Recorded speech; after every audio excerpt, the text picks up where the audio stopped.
Okay, Dan Baldwin here, and with this video we're going to show you several different skills, all about being an AI business consultant and using AI to build AI GPTs. So I just got back from a terrific trade show, and one thing about trade shows is you collect a lot of information from a lot of vendors, and really you're just updating everything that you know about many different subjects. And to get the best out of that big investment that you and or your boss made to send you to the trade show, you need to make sure you process all of that information, capture it, curate it really, and make sure it's available to you whenever you need it in the future, whenever your boss needs it, whenever anybody needs it. And so what we're going to do is show you how we use AI to curate, categorize, and archive all that information so it's instantly retrievable. So I made this little video template because I'm making a video to show you how to do this. And the way I do my videos is kind of old school, but I just create a Word document with two different columns. And on the left, this is the part that I video. All right, and then I leave a space right here for my talking head. And then over here is where I put my script. All right, and I try to not have the script be word for the bullet points here because nobody really wants you to read the bullet points from a PowerPoint type thing. But then I highlight here in yellow what I think are the most important takeaways for you. All right. So and a lot of people say, oh, people just use AI to write blog posts or create, PowerPoints. That's not really true. Certainly not for me and not for the people that I know that are effectively using AI. What we do is we write all of our own stuff. And then what we do is we upload it into many GPT AIs to see how it can be improved. And so what you're seeing now is just my first draft. I kind of do a brain dump onto the piece of paper. This is what I think people are going to want to see on the slide. This is what I think they're going to want to see in the way of words. So I make sure that I've got all of the main points identified. I even uh, you know, number them, A through H, because you're going to get into a conversation with your AIs. We're going to choose three different AIs, have three different conversations, and I want to make sure that they really understand what I'm trying to achieve because you get the best results from AI when you actually tell AI the whole backstory. Hey, this is my profession. This is my goal with this project. This is what the project is. This is what I need your help with. So if you put all the background story with your AI project, then you're going to really get something terrific. Now, what I'm about to show you is the beginnings of building the GPT because there's really no significant difference between a normal chat that you have with the AI and then that's the same thing with a custom GPT.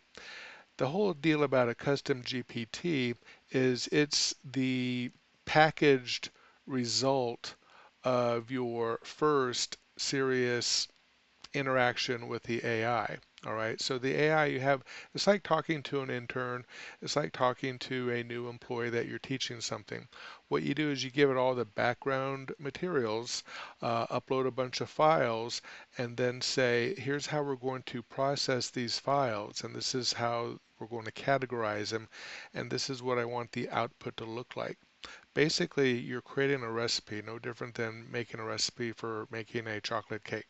All right, step by step by step, here's all the ingredients and here's all the instructions.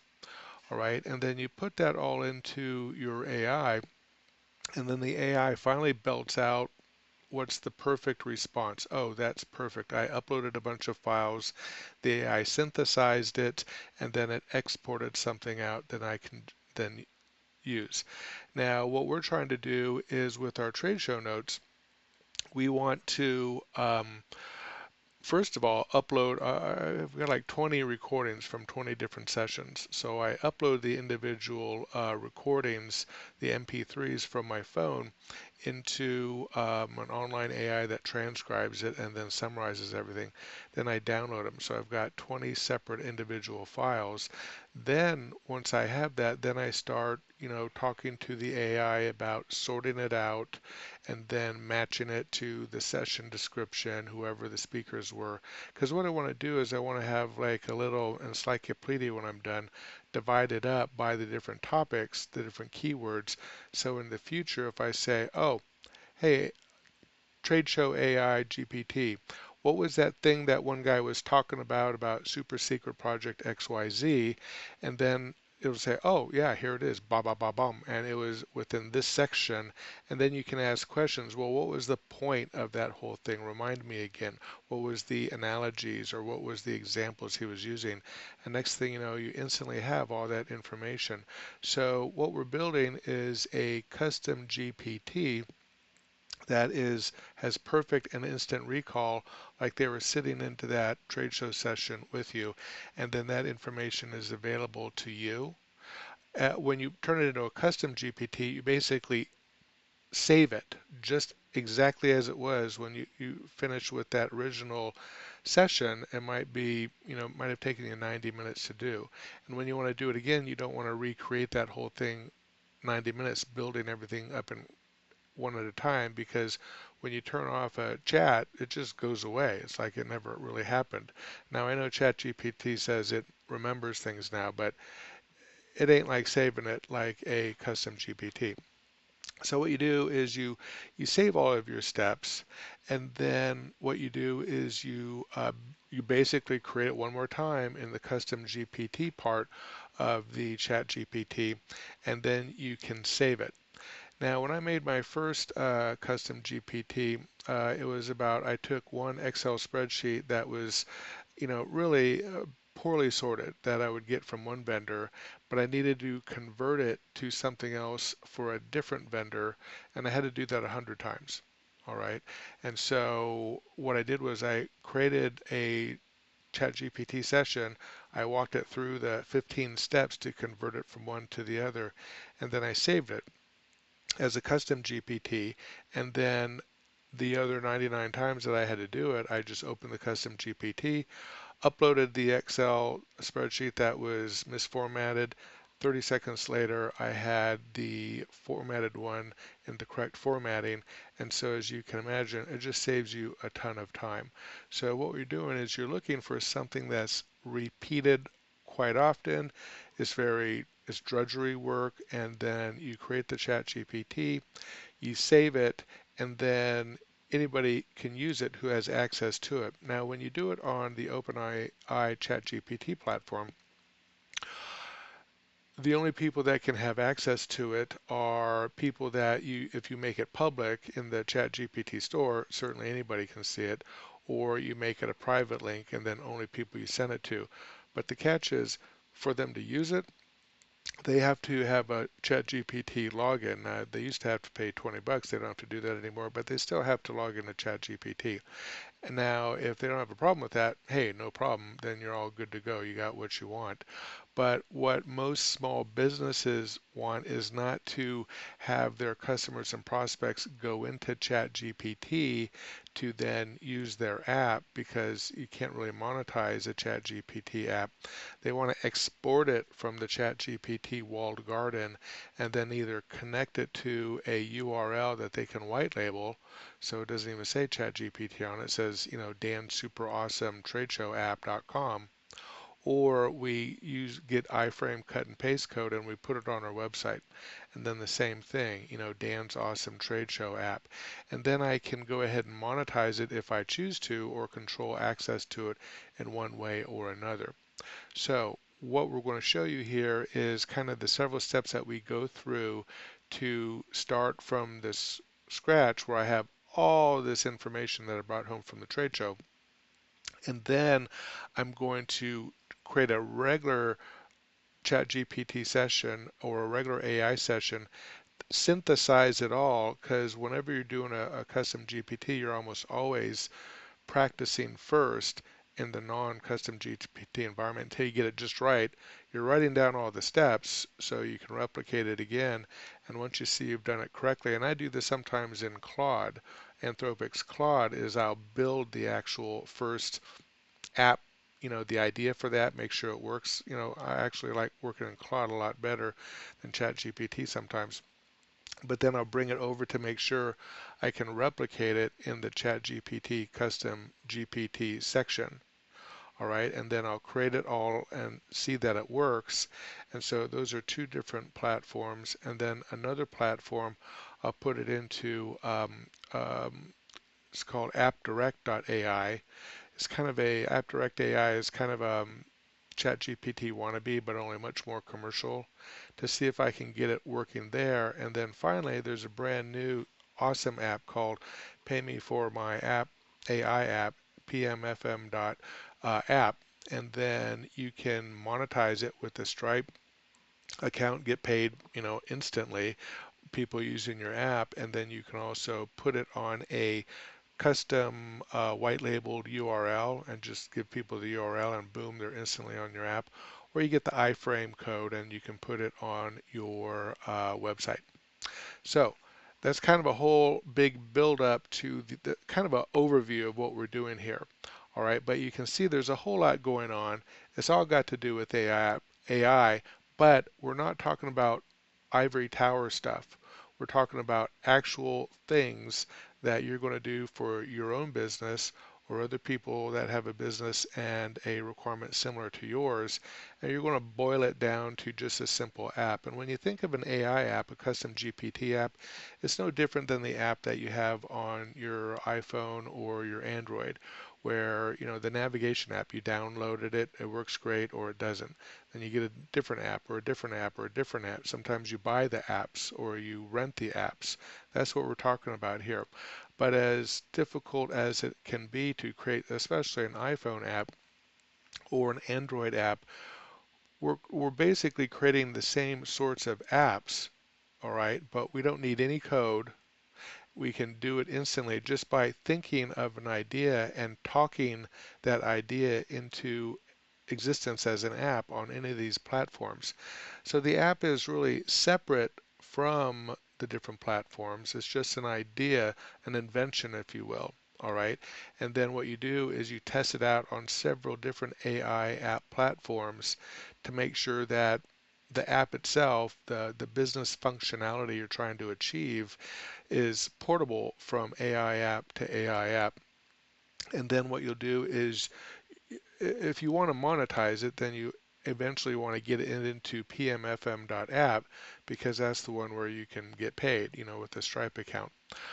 But before, that's like the last app you get it to. You need to perfect it on ChatGPT, custom GPT. You need to perfect it on appdirect.ai, fool around with Claude a little bit, and then once you're certain that it works just fine, then you put it into pmfm.app and you're all good to go. So that's the whole summary of, or the introduction of what we're doing here. And this is why people who have the AI upgrade to whatever it is they're doing. I mean, I'm an IT project manager by trade and an IT solutions architect. All right. So forever, I've just tried to remember all this stuff. But now with all the AI tools, I can do everything 5 times faster, 5 times better, and basically never forget anything. And so that's why Amazon published a report in late 2023 that says any employee who has upgraded their skills to do their job with AI, then they're able to get a 47% premium. I work in the IT departments, and so IT makes the most extra, an extra 47% over your exact same peer who still does it the old-fashioned way. So AI is really nothing to be scared of. If you're a small business owner, it's nothing to be to keep out of your business. You want to embrace it, because we've just started the AI small business productivity, arms race. Every one of your competitors is scrambling to bring AI to their business, quicker than you can. So it's like there's two bakers in town, and one baker all of a sudden has an electric bread slicer and the other baker doesn't. Then all of a sudden everyone's buying their bread that they can get it sliced. And so the baker without the electric bread slicer is they're losing revenue, and now they have to, with diminished margins, go out and then buy an electric bread slicer, while the baker who bought the electric bread slicer enjoys higher margin and higher profits and can invest those higher margin and profits into the next big thing to stay that far ahead of the baker that didn't buy the electric bread slicer. And that's really what AI is doing for us here. So that all being said, I'm going to show you how we're going to build our first app here. It's a very practical app. We're creating several GPTs that hold specific information that you would bring back from a trade show, and then you curate it, you put it into the different custom GPTs, you make it available just to yourself or to you and your boss or you and your coworkers, or sell it and make it available to everybody. But the closing thought before we start is it's really all about curation. AI is really nothing more than curating your own content library about something, whether it's IT, whether it's cybersecurity, whatever it is. If it's a veterinarian thing, if it's a accountant thing, if it's a real estate attorney thing, you have content that you need to curate. And so when you get it all into the chat GPT, then you can just have conversations with your chat GPT just like you would have if you had the perfect business assistant. Okay, and not only will it give you good answers back, but it'll also do things for you. Hey, I need you to take this file and this file and this file and merge them all together, and then give me a single file that is this. Or I need you to take this file, compare it to this file, and tell me what's different between the two files. It just compares files. Terrific. I need you to take this transcript of this 90-minute conference call that I was in about this new IT engineering project, and then I need you to print out all of the to-dos and then email it out to everybody. Or I need you to take this transcript of a uh, discovery call that I did for a prospective new client, and then tell me, did I follow the proper sales methodology steps for my business to business, tech firm, okay? Or did I miss some of the key sales methodology steps? AI will do all of this for you, but you have to create a custom GPT to do it, because the level 1.0, where you're just, like Dear Abby, you're just asking, things and it's telling you something back. Version 2 is when you get to the business assistant level, where it's doing complicated stuff, merging and converting files, comparing, creating, and then giving you back content just like it was a custom, GPT human super smart employee. All right, so with all that said, we're going to go now into actually processing this trade show and showing you how we do it.